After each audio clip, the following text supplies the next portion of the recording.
존경하는 강동구민 여러분, 조동탁 의장님과 김남현 부의장님을 비롯한 선배 동료 여러분, 그리고 이수희 구청장님과 관계 공무원 여러분, 또 지역 언론인 여러분, 안녕하십니까? 고덕일동과 암사동을 지역구로 두고 있는 더불어민주당 이희동 의원입니다. 오늘 본 의원은 5분 발언을 통해 최근 난방비 폭탄으로 고통을 호소하고 있는 수많은 강동 구민들을 대변하고자 이 자리에 섰습니다. 지난 설날 여러분들은 가족 친지들끼리 모여 무슨 이야기를 주로 나누셨습니까? 네, 그렇습니다. 바로 난방비 폭탄입니다. 등 따숩고 배부른 것이 가장 큰 복지이건을 여기저기 난방비 폭탄으로 춥다고 난리입니다. 당장 본 의원만 하더라도 작년에 19만 원 하던 난방비가 45만 원, 약 2.5배 많이 나와서 가슴을 쓸어내려야 했습니다. 실제로 주위 이야기를 들어보면 대부분의 주민들이 같은 걱정을 하고 있습니다. 난방비가 걱정되어 어느 경로당에서는 어르신들이 난방을 끄고 지내기도 한답니다. 문제는 앞으로도 상황이 밝지 않다는 데 있습니다. 1월 소비자 물가 5.2% 상승, 장바구니 물가, 생활 물가 지수는 6.1% 상승과 함께 전기, 가스, 수도 요금은 28.3% 폭등으로 통계 작성 이후 13년 만에 최대 상승을 기록하고 있습니다. 그런데도 정부는 난방비가 또 큰 폭으로 오를 것을 예고하고 있습니다. 안 그래도 고금리, 고물가로 고통받고 있는 서민 가게에 폭탄이 계속 던져지고 있는 형국입니다. 과연 이번 달에는 난방비가 얼마나 나올지 걱정이 아닐 수 없습니다. 그러나 이 같은 현실에 대해 현 정부의 대응은 한마디로 상식 이하입니다.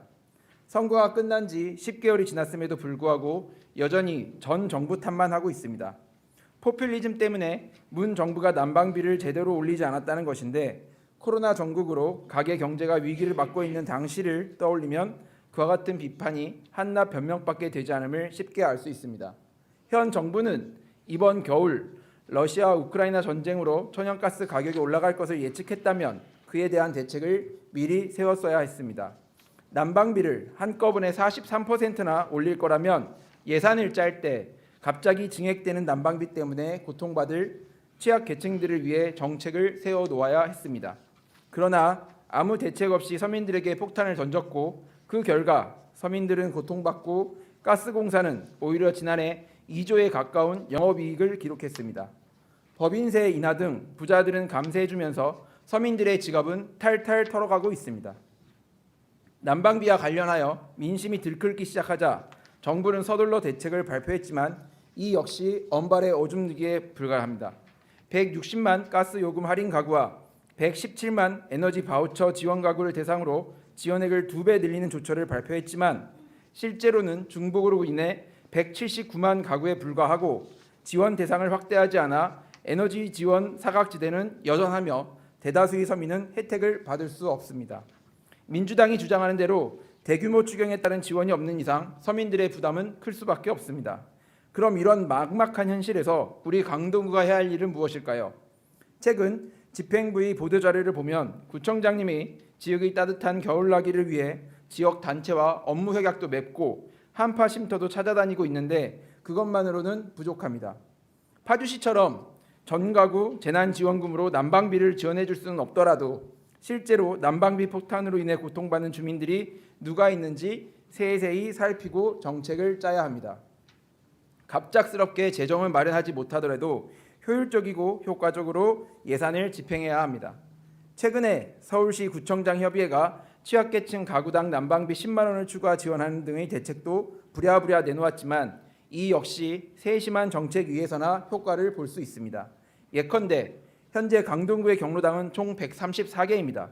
그중 난방비는 46개 구립 경로당과 1개의 사립 경로당에만 지원되고 있는데 그것도 37만 원이 최대입니다.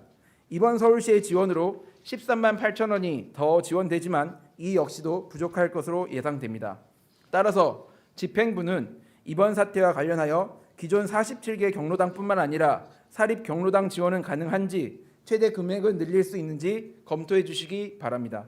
또한 경로당 외 장애인 복지관이나 지역 아동센터 등 취약계층이 주거하거나 활동하는 곳에 에너지 사각지대는 없는지 살펴보기를 요청합니다. 난방비 폭탄으로 가장 힘든 이들은 결국 우리 사회의 약자들이기 때문입니다. 목욕탕이나 숙박업 등 폭등한 난방비 때문에 타격을 받고 있는 중소상공인에 대해서도 대책 마련을 촉구합니다. 안 그래도 코로나 때문에 힘들었던 그분들이 난방비 때문에 또 힘들어서야 되겠습니까? 지금은 비상 상황입니다. 급작스러운 기후변화에 따라 냉난방은 생존에 매우 중요한 요소가 되었습니다. 강동구는 지금 즉시 에너지 재난 상황을 인식하고 사각지대 없는 폭넓은 지원을 고려해야 합니다. 누구나 따뜻하게 살 수 있는 사회, 우리가 꿈꾸는 강동구이지 않겠습니까? 경청해 주셔서 감사합니다.